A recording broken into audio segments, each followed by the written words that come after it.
માતા પિતાની અપેક્ષાઓ અને પોતાના બાળક સાથે મિત્રાચારીપૂર્ણ વ્યવહાર નહીં કરવો. મેં ઘણા એવા ઘર જોયા છે કે જેમાં પિતા બહુ મોટા અધિકારી બિઝનેસમેન હોય, દાખલ થાય એટલે રાષ્ટ્રગીત ગવાતું એમ બધા ઉભા થઈ જાય, હર્ષ ટોનમાં વાત કરવા માંડે, બાળકો રમતા હોય તો જતા રહે પોતપોતાના રૂમ. આવું શેના માટે કરો છો? તમે કોઈ સરમુખ તૈયાર છો? તમે તમારા બાળક સાથે સંવાદ સાધો. તમારો બાળક સાથેનો સંબંધ એવો હોવો જોઈએ કે જીવનની કોઈ પણ મૂંઝવણ એ તમારી સાથે નિખાલસતાપૂર્વક વહેંચી શકે. એ દિવસે તમે સિદ્ધ કરો, એ દિવસે માની લેજો કે મા બાપ તરીકે તમે સફળ છો.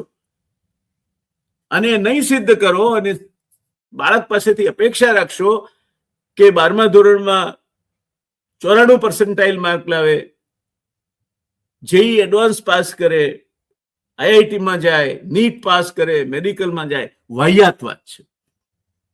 આ સમાજને સારા એન્જિનિયરની જરૂર છે, એટલી જ સારા ડોક્ટર્સની જરૂર છે, એટલી જ સારા વકીલોની જરૂર છે, પણ એવી જ જરૂર ચિત્રકાર, શિલ્પકાર, કવિ, લેખક, સંવેદનાના વાહકોની પણ છે. કેમ એ ભૂલી જાવ છો કે તમારું બાળક કદાચ કાલે ઉઠીને આમાંનું એક થઈને બહાર આવે?